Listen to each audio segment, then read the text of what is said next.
ተመስገነ ምስግን ዘተመስገነ። በስመ አብ ወወልድ ወመንፈስ ቅዱስ አሐዱ አምላክ አሜን።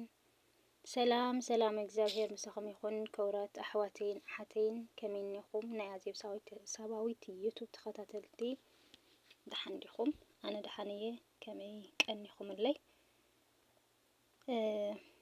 ናዚ ናይ ኣዜብ ዩቱብ ተኸታተልቲ ዝኾንኩም ብላይክ ጀምርዋ እዛ ቪድዮ ማለት እዩ። ቤተሰብ ዘይኮንኩም ደግሞ ሰብስክራይብ ብምግባር ቤተሰብ ኩኑ። ስለቲ ኩሉ ግዜ ትገብሩለይ ምትባዕ ከዓ ክብረት ይሃብለይ። እሹም በኣር ሕጂ ከዓኒ ካብ ኤፍቢ ዘምፃኽዋ ፅሑፍ ክንብብ እየ።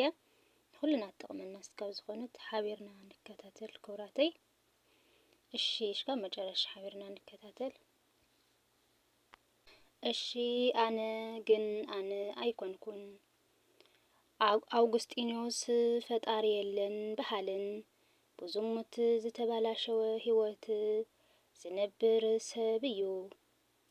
ሰብ እዩ ብስብከት ቅዱስ አምበሮስ ምስ ተመለሰ ድሓር ግን እዚ ሰብ ብፍጹም ብንስሓ ተቐይሩ መንገዲ ምንኩስና ኸይዱ ክሳብ ቅድስና ዝበጽሐ እዩ። ነዚ ናይ ንስሓ ህይወት ክነብር ምስ ጀመረ ድሓር ቀዲሙ ኣብ ኣመንዛርነት ህይወቱ ኸሎ ፈታዊቱ ዝነበረት ሓንቲ ጓል ኣብ ርሑቕ መንገዲ ምስ ረኣየቶ ፀዊዓ ተኸተለቶ። ናብቲ ናይ ቅድም ትዝትኡን ሓጢኣቱን ክምለስ ዘይደሊ ኣቦ ከኣ ፃውዒታ ከም ዘይሰምዐ ኮይኑ ብቕልጣፈ ክኸይድ ጀመረ። እዚኣ ሰበይቲ እንዳሰሓቐት ኣውግስጢኖስ ኣነ እየ እኮ በለቶ። ንሱ ከዓ ናብኣ ቁልሕ ኢሉ ኣነ ኣይኮንኩን በላ። ክርስትና ዝወደቐ ዝትንሳኣሉ ዝረኸሰ ዝነጽሃሉ ህይወት እዩ። ናይ ትማሊ ታሪኽ ዘይብሉ ጻድቕ ናይ ጽባሕ ተስፋ ዘይብሉ ሓጢኣተኛ እውን የለን። ናይ ቅዱሳን ታሪኽ ከዓ ናይ ዝተነስሑ ሓጢኣተኛታት ታሪኽ እዩ። በዚ መስመር ዝሓለፉ ኩሎም ንትማሊ እንዳገደፉ እንዳረስዑ ካልእ መንነት ይለብሱ። እቲ ዝዓበየ ፈተና ሰባት ተሲእኻ ዋላ እኳ እንዳረኣዩኻ ንውድቀትካ ክርስዑ ዘይምኽኣሎም እዩ። ፈጣሪ ካብ ሕጂ ኣይትበድል ኢሉ ይቕረታ ዋላ ተገበረልካ፣ ሰባት ግን ይቕረታ ኣይገብሩልኻን እውን።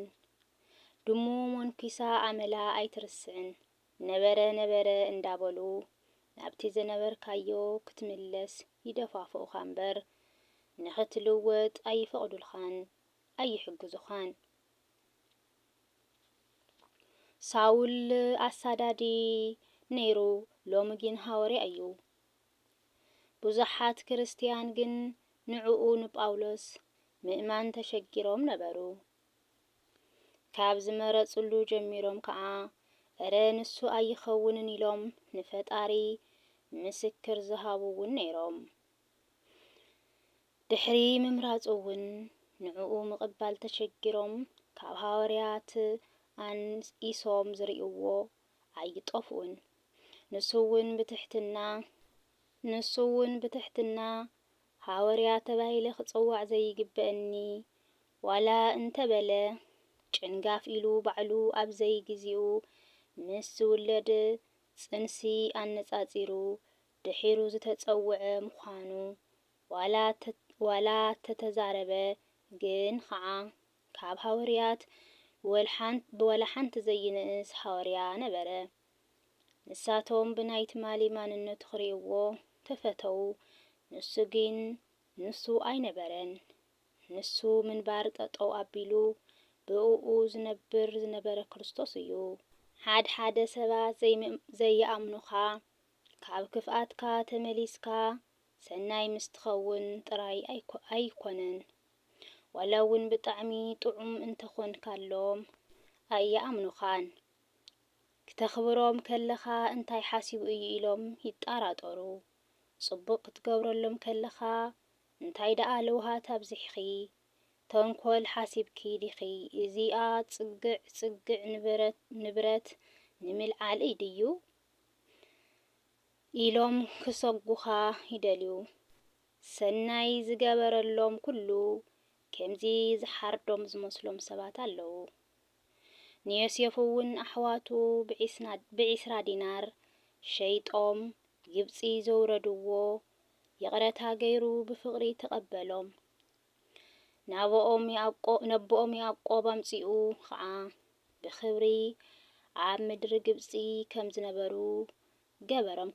قبرم دحري عامتات كعا اتي أرقاوي أبؤوم مته بزي جيزة أحواتو هندبت أخبا قبرو أبونا مسموت دحار حنا تفدين نخه إلوم تمخخرو ناو يوسف مزيوم كعا كمزي بلوو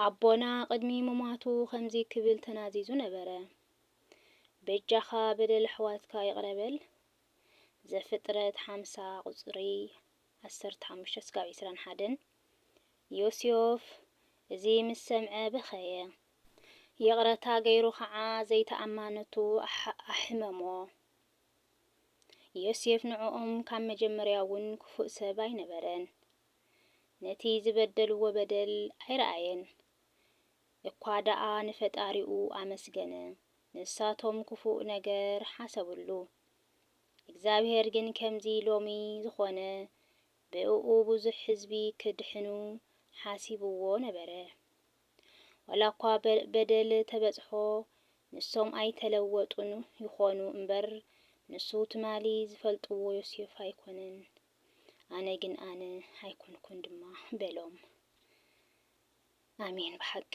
እግዚአብሔር ምንነትና ካብ ሁሉ ውድቀትና ይመልሰና ካብዚ ኣብዙ ንመሃርና أنا كاب فيسبوك كاب يرخيويا صحفتي دس لزلتني مخنياتو نايت مال مننتنا نرانا ودقتنا نصبصبنا سويلنا سقا كمزي ودي قايه لنا تسفا نقرص سبعت لنا 5 خماي دكما مالتي ግን እግዚአብሔር ናይት ማል ይኮነን ዝርኢ ኣነ ግን ኣነ ይኮንኩን ኢልና ከናይት ማል መንነትና ጥፊና ናይ ሎሚ ጽቡቕ መንነትና እንተ ጀሚርና እግዚአብሔር ይቅርብሃል እዩ ደቂ ሰባትና ከምዚ ክንቦጽናኹ ናይት ማል መንነትና እናራዩ ተሓሲብ እዩ ጽቡቕ ትሕተኛ ኮይኑ ተሓሲብ እዩ دع حجي قلخ قبرن دلي إمبر بتنقلي إمبر تحتنيا مسيل نهت مال دا خمسي دين ورن تمال داي رقم دين ورن تمال دا قال بقى ماسي تزمورنا يمان تسي يحاسبوه نحاسبو بعلنا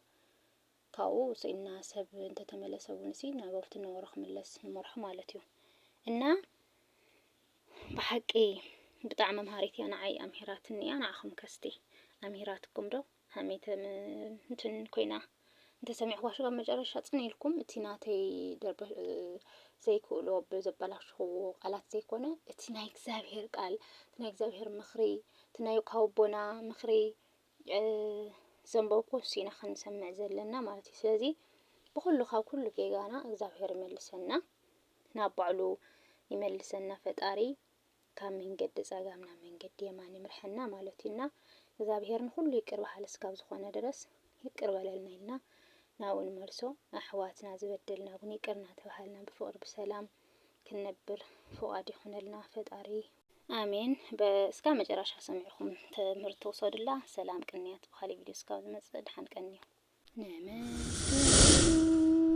نمسكنون زيابيه